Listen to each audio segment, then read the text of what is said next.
So, what is your name? My name is Rafael Saenz de Cabezon. And where were you born? I was born in Barcelona. And where do you live? A few years ago. Where do you live now? I live at the moment in Barcelona. Okay. What do you do for a living? I invest money. I'm an investor. Okay. How are you helping Catalonian independence? What have you done in the past few weeks? To help Catalonian independence? Yeah. Absolutely nothing, because I'm not pro-independent. I don't think independence would be beneficial for Catalonia and for the Catalan people. I think there are very serious grievances that need to be listened to, that are not listened to properly by the government or by the central government. But I don't think independence is the way to go.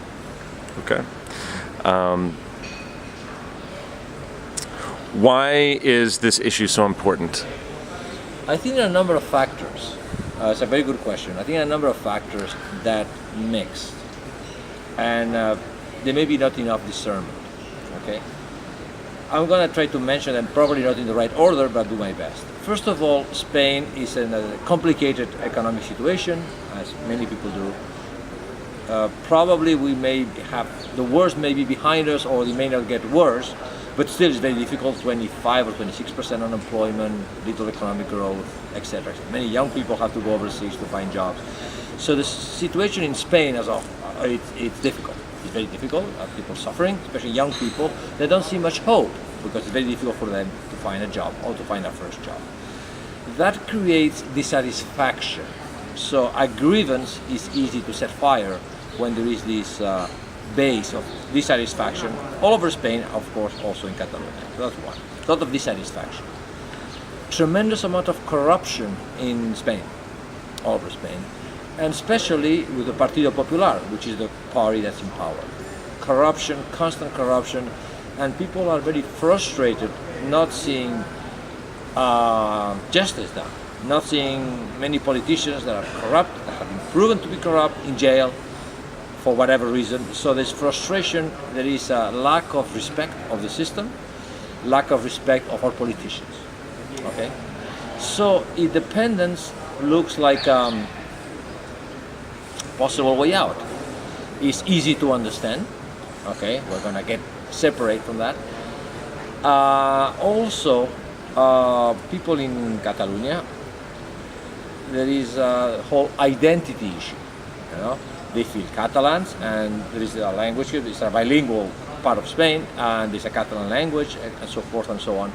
So for years, the educational system has been putting a lot of pressure, or pressure might not be the right word, has stressed the Catalan sentiment. Okay, so that's another factor that's easy to ignite the whole fire of independence. Last, there is probably a distribution of the taxes that are collected from the central government and then assigned to different parts of Spain, not fair for Catalonia. Probably there's a sentiment that we don't get our fair share, especially when it comes to structures, infrastructures, roads, railroads, high-speed railroads, airports, airport management, and whatnot.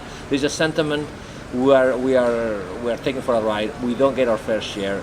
The decisions when it comes to infrastructure for the country do not benefit us. They are too centralized. So that sentiment, which I think that is, to me, a very serious grievance, and a right grievance, is not listened to, or is not fair. Lastly, there is a lack of communication between the politicians here and the politicians of the central government. It's like lack of cooperation, lack of wanting to dialogue, having a fair, fruitful, intelligent, open-minded dialogue. I will only dialogue but that is off dialogue, that is not questionable, that is non-negotiable. So from both parts there is a butting head, which is very frustrating for some of us. Okay. What is the best possible outcome for this situation?